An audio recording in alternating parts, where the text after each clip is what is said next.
Is Kristen Holmes. I'm the Vice President of Performance Science at Whoop, and I am here on the Everforward podcast with Chase, and we go pretty deep into all things physiology and psychology and how it manifests in Whoop data and really a ton of application. And we actually talk a lot about the psychology behind performance and how to show up with capacity and how to live your values and how to think about that in the context of your data. So really hope you enjoy it, and thanks for having me. Hey, everybody. Before we jump into today's interview with Kristen Holmes, the Vice President of Performance Technology over at Whoop, I want to remind you that if today's message brings you value in any way, if you would subscribe to our channel here at Everforward Radio on YouTube, it would mean the world to me. That way you never are going to miss another action-packed episode to help bring value to your fitness, your nutrition, and your mindset. But other than that, if you are interested in getting a Whoop, if you're interested in the data and the information that it can bring to your life for your daily wellness, for your sleep, your recovery, your training, well, come on over. The water's warm because I've been using mine for about 2 years now, and I absolutely love it. And Whoop is actually a partner here on the show. If you want to get your Whoop Activity Tracker Band 3.0 for absolutely no cost, all you need to do is go to join.whoop.com/everforward. You're going to be able to get your activity tracker band for free and save $30 off of your new membership. I absolutely love mine. It helps give me so much feedback on my sleep, my daily wellness, my performance. It helps navigate my day-to-day decisions so that I can always perform my best. That's what we're all after here, so that we can live a life ever forward. Again, that is join.whoop.com/everforward to get your band for free and save $30 off of your new membership. Details down in the video box below. 3, 2, 1.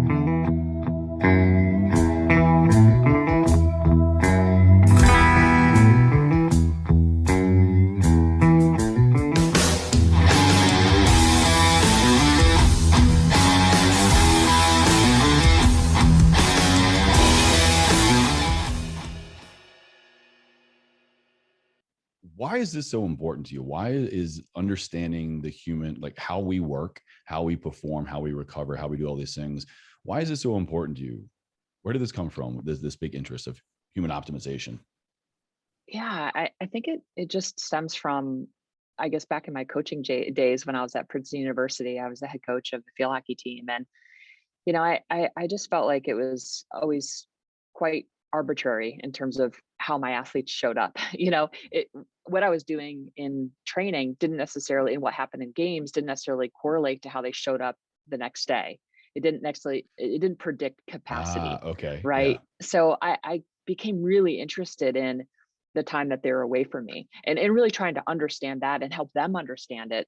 So because if they could understand it and they could leverage it more effectively through their behaviors, then they could show up for the things that mattered to them with more capacity.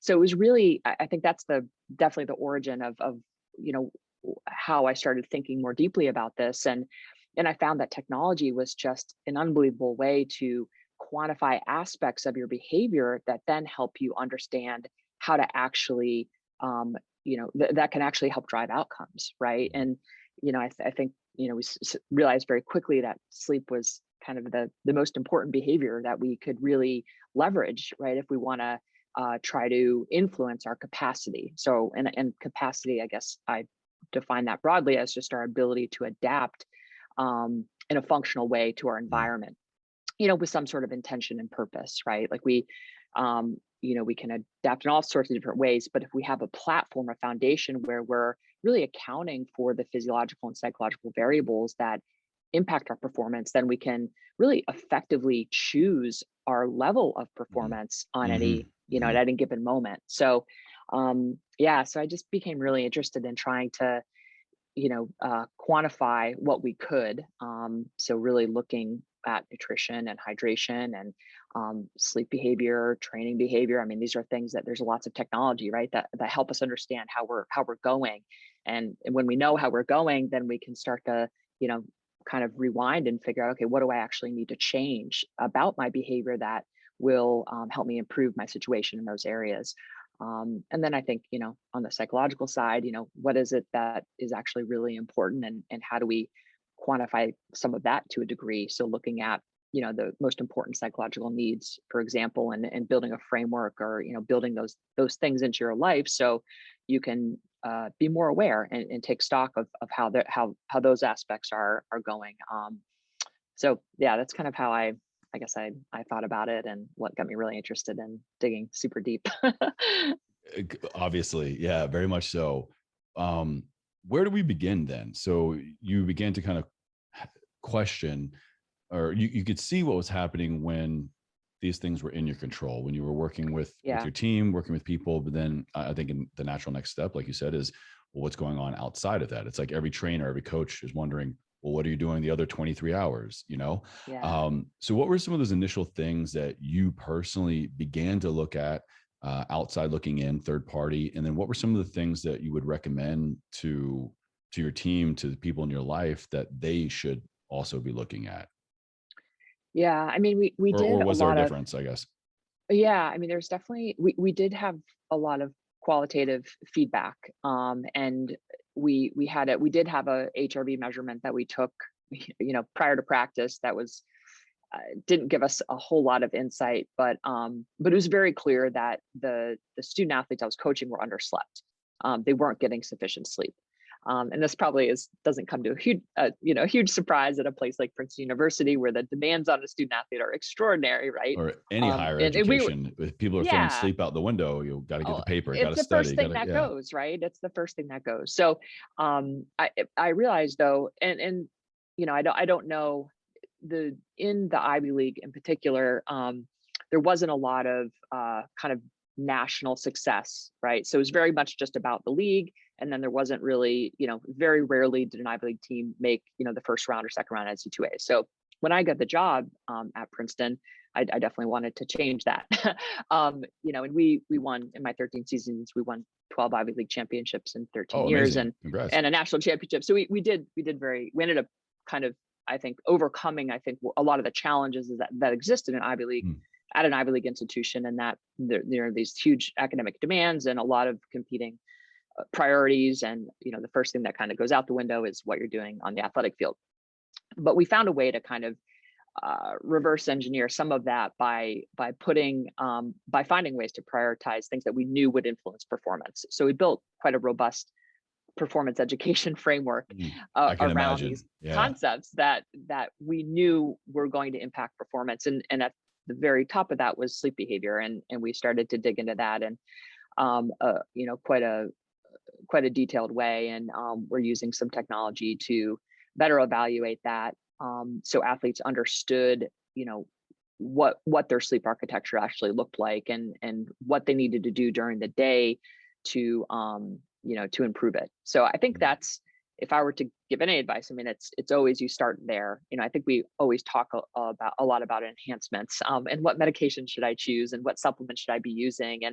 But it's, if you don't have your sleep right at a foundational level, if you're not, you know, taking on board, the right type of foods, and you're not hydrating properly, there's really no supplement in the world that's going to be able to overcome that level of mismanagement. So first and foremost, you have to really get a handle on your sleep behavior, All and right. that's So what then we did. Yeah. my follow-up question is, and I'm so glad that is kind of top of mind for you, and what you realize, I'm sure, anecdotally, and also the data, I'm sure, navigated those waters. Um, But why though? I talk about ad nauseum in my life, on the show, on social media, just the power of sleep, and I speak to it from personal research, studies, but also personal application. Um, why is sleep so important? And if you could maybe pick a couple things that, beyond the obvious, maybe beyond the things that people are probably, if they've listened to this show, they probably have definitely heard. But Yeah. like, you study it so much. What are some key things that you have found with sleep that are really, really important, and why? Yeah. I don't know if I'm going to be able to contribute anything too novel here, but you want to have good restorative sleep, right? So you want to be spending time in these deeper stages of sleep. That said, I think light sleep often gets kind of a bad rap, but there's lots of really important things happening in your brain during light sleep. So getting light sleep is not a bad thing, but you generally want roughly 35 to 40% of your total time in bed to be spent in these deeper stages of sleep. So, And what does that mean exactly? and REM, Define REM. okay. Yeah. Yeah. So on Say the Whoop define deeper. platform, yeah. So on the Whoop platform, we call it slow wave sleep and we call it REM. So on our platform, the optimal sleepers are getting, anywhere from 40 to 50% of their total time in sleep in these deeper stages. Okay. So I think that's probably in spending, and the idea is that you don't want to spend huge amounts of time in bed to achieve, that restorative sleep. So, Sure. and that's what Whoop does automatically for you, right? It figures out kind of your biological preference for sleep to a degree, right? And I think this COVID has been just the most unbelievable experiment to really, because folks are Truly. having to commute into to work. I think we were able to. I think a lot of folks were able to find out exactly what their chronotype actually is. Am I a night owl? Am I a morning lark? COVID kind of enabled, I think, a lot of folks to kind of get into that sweet spot. And I think that leads me into, I think what is most important is to getting into these deeper stages in the most efficacious way would be to stabilize your sleep wake timing. And I think, Mm. I think more people are talking about it, and I think this is getting out there. But one thing that we've seen in our data is that that's actually the single behavior that predicts physiological resilience. So Really? when we look at heart rate variability and resting heart rate, the only behavior that predicts that is sleep wake timing, which is Wow. like, I know, and It's we're talking singled down N to of this one thing. hundreds of thousands. Yes, sleep wake Wow. timing is the most predictive. So yeah, so I think that alone is some extraordinary evidence that if you can really go to bed at your natural preference. So when you naturally feel sleepy, right, when you're at that peak melatonin release, like that's when you want to go to bed. When you push past that, that's when you start to put yourself into trouble. All right, Mm. because you're basically not allowing what your system wants to do, right? So by suppressing those natural urges, you end up putting yourself in a sympathetic state, and now Mm. you're releasing adrenaline and epinephrine and cortisol, and that's what leads to inflammation, right? Like when you're awake when you should be sleeping, it causes a huge problem for your system. But I think if we're talking about optimization, definitely sleep wake timing is the most important behavior to stabilize, and then pretty much everything from there falls in line really nicely. Because Mm. if you can stabilize your sleep wake timing, in theory, you're waking up at an hour that is probably prior to 9 a.m. Mm. And it's important to get, out into the sunlight and view, Mm. that low solar Yeah. angle for at least, within 20 minutes of waking up prior to really 10 a.m. Before you kind of hit that circadian dead zone, right? You want to, because after 10 a.m., you basically become kind of insensitive to light, your eyes do. And the only way to kind of tell your system that it's time to be alert is actually to view the light outside. So I think sleep wake timing, and then the second behavior that actually influences your ability to fall asleep at night and your ability to stay in these deeper stages of sleep is this light behavior, is how you're interacting with light throughout the day. So getting up, viewing light within 20 minutes prior to 10 a.m. is really important. That photon energy, again, it creates it tells your body exactly what it needs to be doing and how it should be doing It's it. the catalyst for Um, so many things, so it many it just really normal bodily is. functions. Yeah. Oh my gosh, yeah, it's really powerful. So I would say those are, and then at the end of the day, as the sun is transitioning, to get outside again, to tell your body it's time, to wind down, Yeah. because we're so tied to these, environmental cues. So it's really important that we enable our body to know what's happening, and the environment is the way to do that. I cannot agree more. And Yeah, you were mentioning in that answer a few times, Woo, this little thing that you and I both love, yeah, where you provide so much valuable information and research and real life application over at Whoop. And so that's really where I want to go next. Whoop, for me, it's very clear that this has profound impact and value for high performing athletes. I mean, we're mhm, talking professional athletes, NBA, Yeah. NHL, everybody. Yep. But then all the way to the other end of the spectrum, to the person that is just out for, I just want to feel good. Yeah. I'm trying to do as many quote right things as possible in my life to Yeah. just feel my best and just be in the long haul for life. And I want to Yeah. speak to that person right now. Yeah. Because I feel like I've been all over the spectrum over the last almost 2 years of wearing Whoop, of just hardcore devoted, training all the time, tracking all the Yeah. things, and then kind of falling down to just, I honestly, I just want to look at my sleep. I just want to get a little check in here and there to just guide me Yeah. along my daily wellness journey. So we could speak to that person. What is the value in these quantifiable ways to learn about what our body is doing and not doing, and then interpret that data for daily wellness? Yeah. I think, to your point, like you just want to know if you're on track, right? I mean, Yeah. I think at a foundational level, we're all, everyone, it doesn't matter if, you've never played a sport in your life, or, you're Roy McIlroy and trying to win, the Masters. I think we're all ultimately trying to live our values with as much like joy and energy as possible.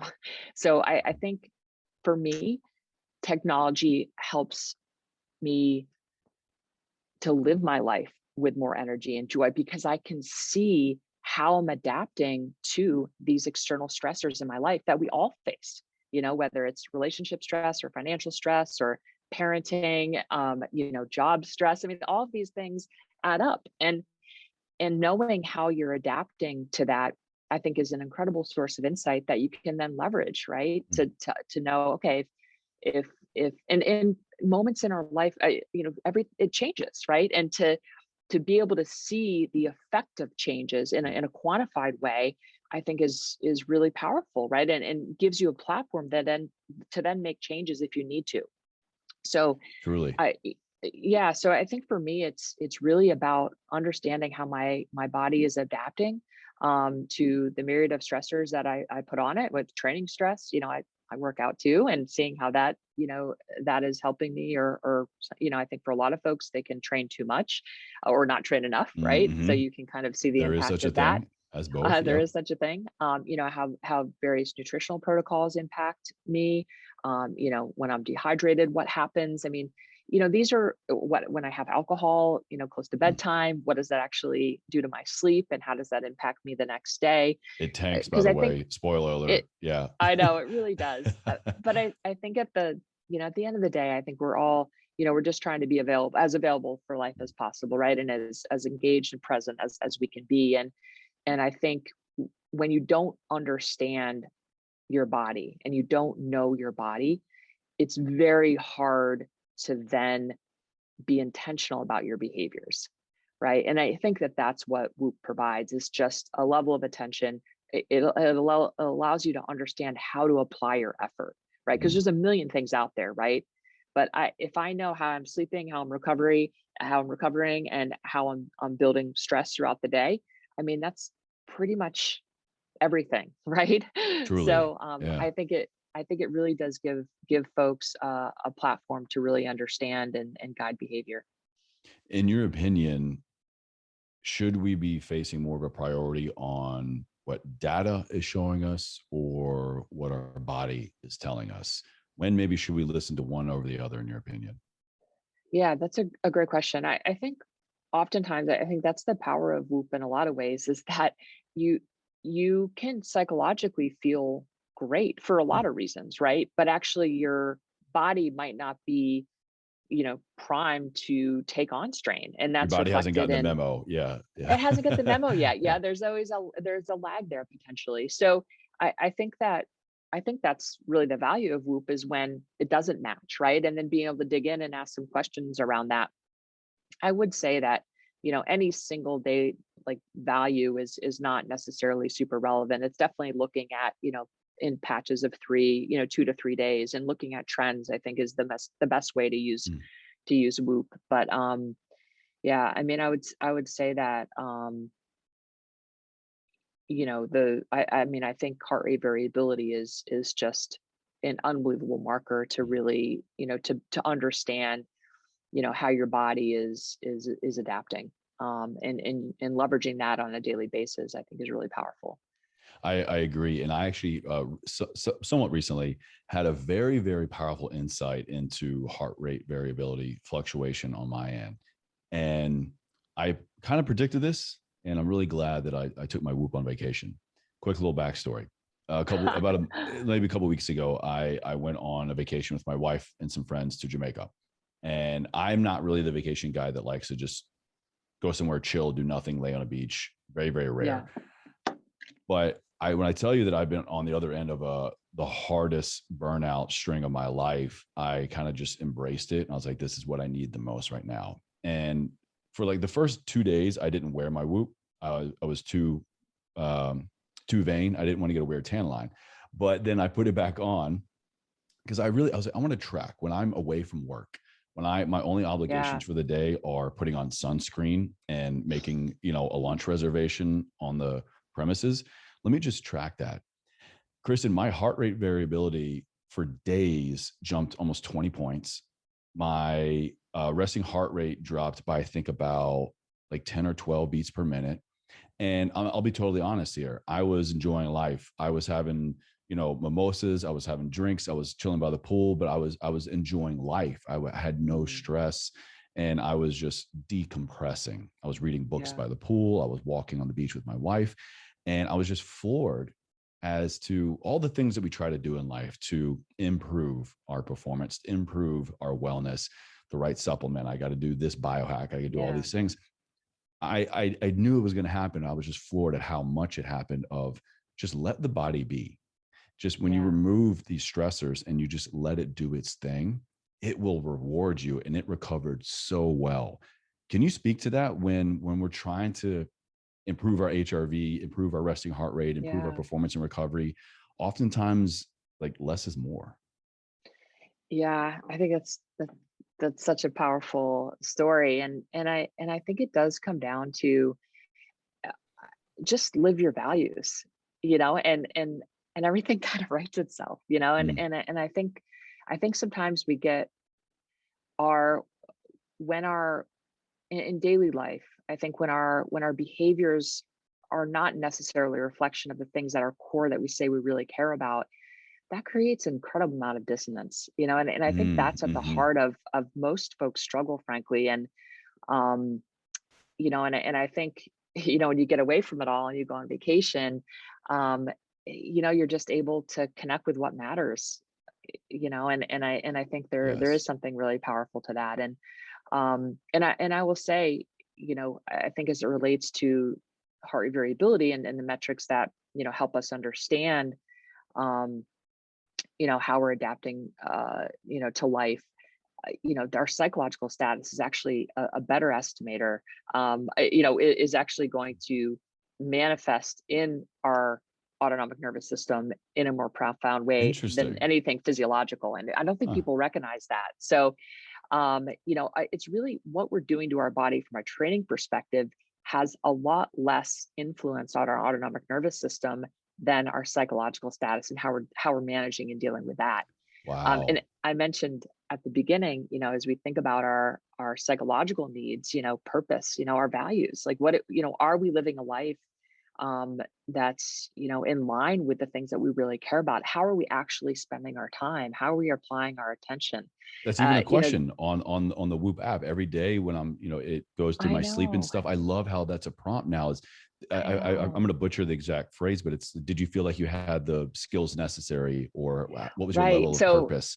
yeah, so I Amazing. added those into the app, right? Oh, That was give it up. Yeah, absolutely. I thank love you. those. I know. I worked a long time to get those added, There's the because for this. qualitative aspect we're talking about. Yeah. Well, yeah, and I think, and again, it's not just the physiological parameters that influence our adaptive capacity. The psychological piece is massive, right? And as I said, when we look at the huge amounts of research, it impacts more profoundly than anything you could do physiologically, unless you're running, back to back 100-mile marathons or ultra, but Yeah. Right. something like that, of course, is going to impact you physiologically. But if you're working out for an hour a day, it is the other 23 hours, right?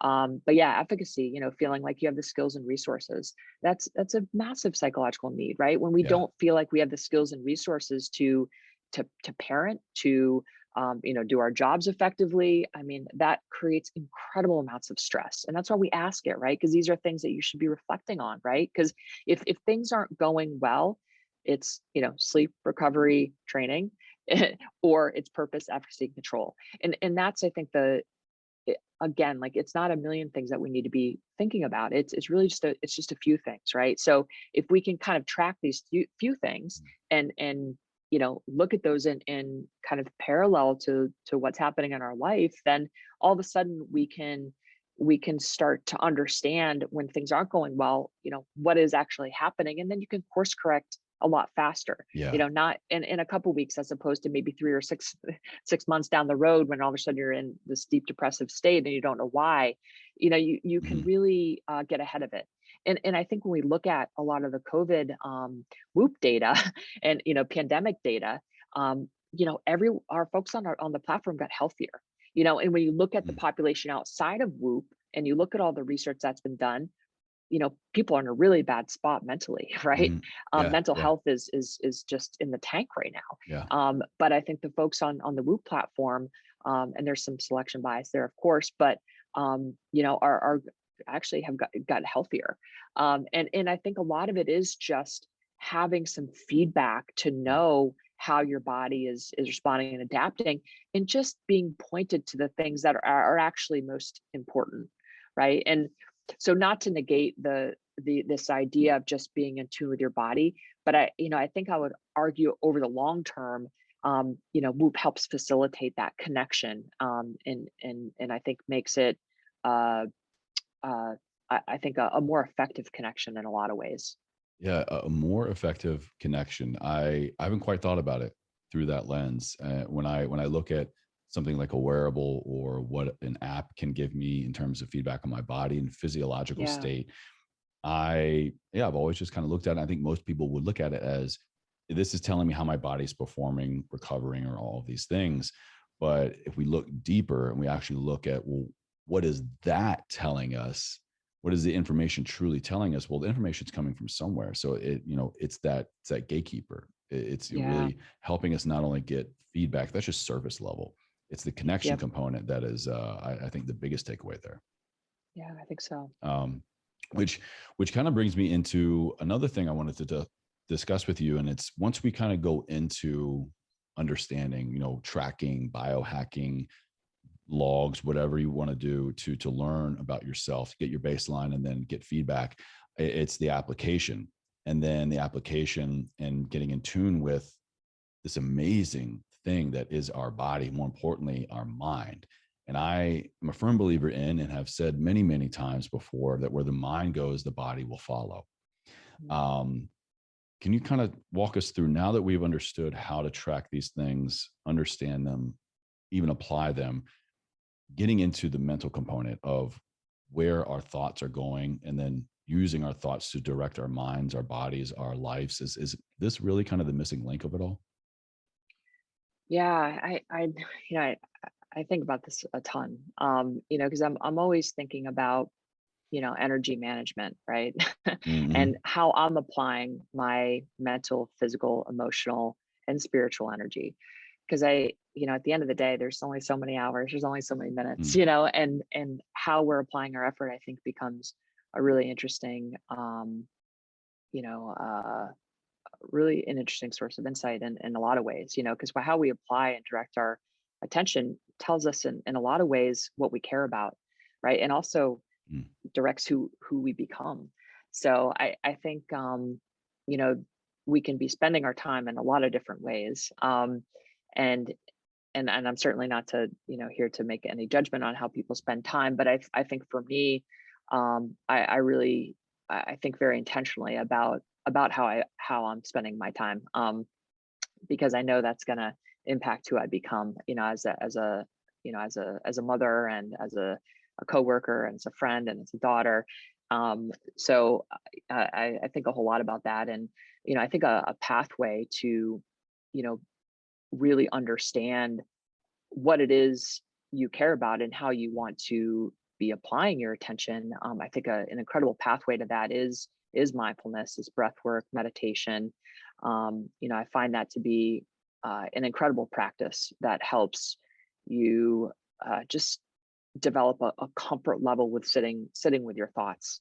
And because I think that could be, it's taken me a long time to become comfortable with just sitting and being.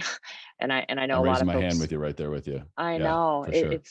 it's not easy, right? Because we don't always like what we hear, and we don't necessarily like the thoughts that come across our brain, and it's much easier to mute those thoughts with I call it a a parasympathetic fix. Ah, So I like that. it's Yeah, the yeah. it's the alcohol, it's the medication, it's the Twinkie, it's the chips, it's the um Netflix, it's the Instagram scrolling. And again, I'm not judging those things, but I'm just, I think for me, um you know mindfulness practice has really been a pathway to be better connected, on who I want to be as an individual, and therefore how I should be spending my time. So yeah, I mean, I think attention is really powerful, um and something that I think we can practice, Mm, through mindfulness. And I sometimes, I'm kind of leaning more towards, just even breath work.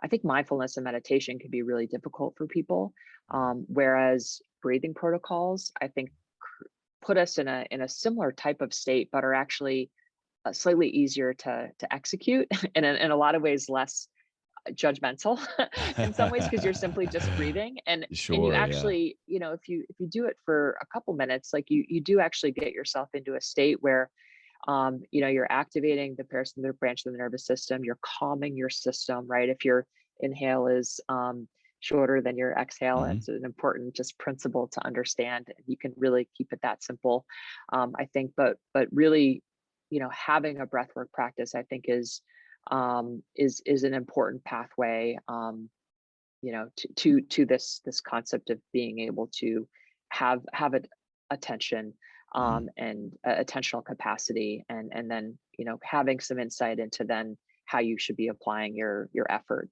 um yeah, so I find that that's kind of the a bit of a framework of how, in terms of how I think about it.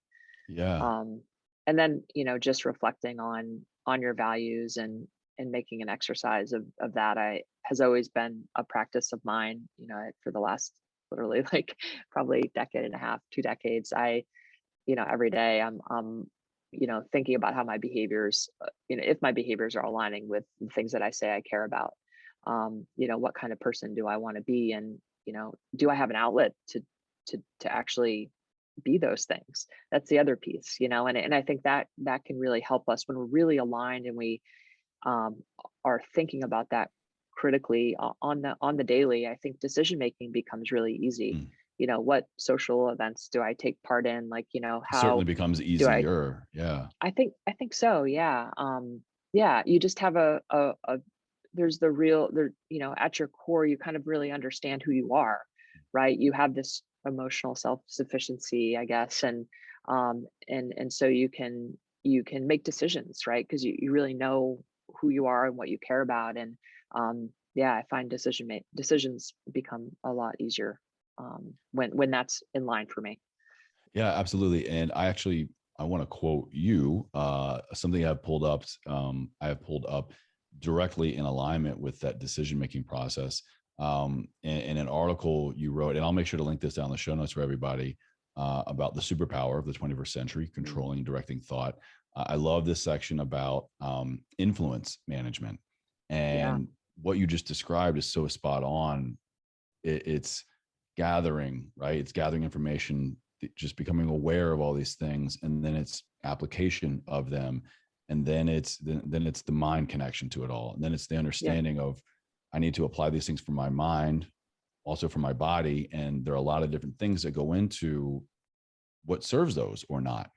And you have this one section here about how physiological influences related to sleep, nutrition, hydration, training, recovery, and psychological influences related to purpose, efficacy, and control directly influence my capacity to adapt and manage external demands.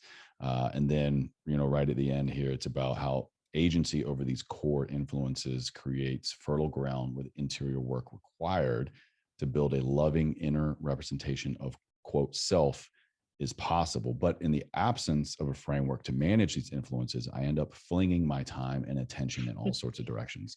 I love that. I think that is so spot on, which for me, I interpret that as the summary of, well, what next? I've gathered the data, I've collected my Yeah. thoughts, I have mindfulness practices, I have training practices, nutrition practices, sleep practices. But then that's all well and good, but that's just you. There's a Yeah. whole world out there. This sphere of influence that we all have in our lives can make or break, can contribute to or dramatically distract. Yep. So then what then would you say to the person who wants to kind of finally take dominion, to not say take control? We never really fully have control, I think, of what everybody else is doing, but just to better understand the sphere of influence and like the impact it can be having on our psychological and physiological self. Yeah. I mean, I think you nailed it. It's the awareness is just so important, right? And I think, but to get to a place where you actually have the the presence to have awareness, like you need to take care of the physiological stuff, right? If Mm-hmm. I'm coming to the table with a whole bunch of sleep debt, malnourished and dehydrated, I mean, there's nothing I can do to talk myself into a better future, right? Like, you know, so I guess the principle is that, there's this integration between the psychology and the physiology that we must respect, as a species. And I think, you know, all of this, and to a degree, I think this whole exercise, or this whole project, is about autonomic control, really, at the Mm-hmm. foundational level. And I and Absolutely. I think, and I think the individual who has more autonomic control bestows a survival advantage for a lot of reasons, right? So, I think a lot of this is at the root is really enabling your heart to be responsive to both Mm. inputs of the autonomic nervous system, right? Like that is what variability is. And Absolutely. when we have this variability, I can engage in my environment in a way that feels really good. If I have a little bit of this framework, a little bit of this, kind of foundation, right? Then all of a sudden, like I can operate in this world in a way that, where I can be really present and feel good.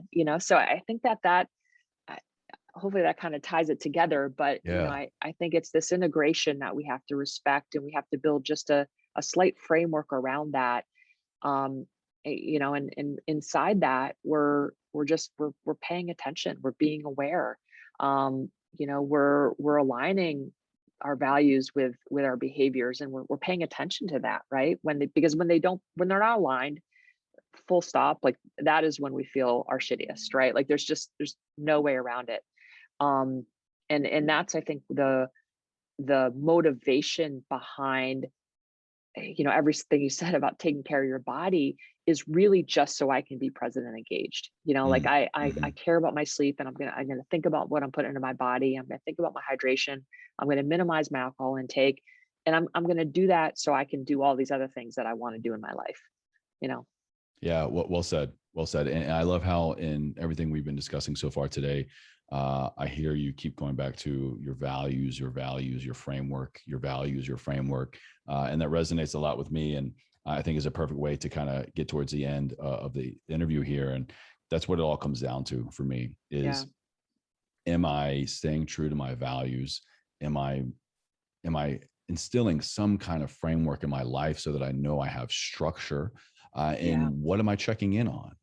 Am I checking in on the head and the heart? Am I checking in on those around me that I value, that I need along the way? Yeah. And for me, my core value goes to the whole premise of the show here. Am I moving forward in life? Am I Yeah. honoring legacy? So many things are important to me, and everybody has what's important to them. And if you don't, here's your cue. Figure out what's important for you and make that a value in your life and use that as your Yeah. true north. So Kristen, I'd like to ask you, living a life ever forward is everything that we've been talking about. It's the Yeah. head and the heart. It's the psychological and the physiological. It's knowing no matter what, fail or succeed, you gave it your all, and you can learn from a failure or a success to apply next time. When you hear those two words, what does that mean to you? How would you say that you live a life ever forward? Oh, I, honestly, it's really about trying to be in the here and now as much as possible, and because I honestly, I I know that that's when I'm most at peace, Mm. and I think when I'm hung up in things that happened in the past or thinking too much about the future, like I just, I feel anxious, Mm. and I think that is probably how I think if people paid attention, I think a lot of people could relate to that potentially. And I think for me, it's really about being in the here and now as much as possible. And I think that is actually the path forward for me. That propels me into the future in a way that I think makes me feel really good. And yeah, I like that. that's Everything you yeah, just said right there at the end is about feeling good. Looking back, whether we deem it a failure or success, or you hit the mark or you missed it, if you can feel good about it, there's always room for improvement. I would say either way, but if you can feel yeah, good about it, then you know what you know. Then you got the variables and the controls and all the things that you can yep. apply next time. Absolutely. Yeah, definitely. It is about. I think you hear people talk about the process a ton, but Yeah. I really believe in that. I to my core. It's. I think if you're focused on if you're doing work that you love, um, you're present in that work and you have this foundation. Um, yeah, I mean, I think that's kind of the path to human potential, Mm. and to optimizing, your own potential as an individual. And um, yeah, so I think there's so much opportunity in the Oh, process, and yeah. yeah, and I think that keeps you humble and rooted in the present for sure. Yeah. Um, so yeah, I can see it in your face. I can see it not only like how much you're thinking about it, but also how important it is to you. And it's visible. The head and the heart connection here is so important. yeah, So I thank you for your work. I thank you for your time today, and I thank you for all your contributions. We of course are going to have all of your information down in the show notes for everybody. You, Whoop, been using and partner with Whoop for pushing 2 years now. love Love you it. guys. Love the community. I love this tool that I can have on my wrist for so many things. You don't have to be trying to get into the NBA, everybody, for for No, proper use of this tool. Um, definitely not. but if somebody does want to connect with you, Christian, where can they go right now that they can learn the most about you and your work? Yeah, I mean, I'm really active on LinkedIn. Just Kristen Holmes, Whoop. It should come right up. But I definitely put out a lot of the research that we're doing internally and that we're doing with external research partners. That's a big focus of my work is around unlocking human performance and using research as a mechanism to do that, and then build product features off of that. So yeah, a lot of those insights are on LinkedIn, and then a lot of the peripheral stuff too related to human performance.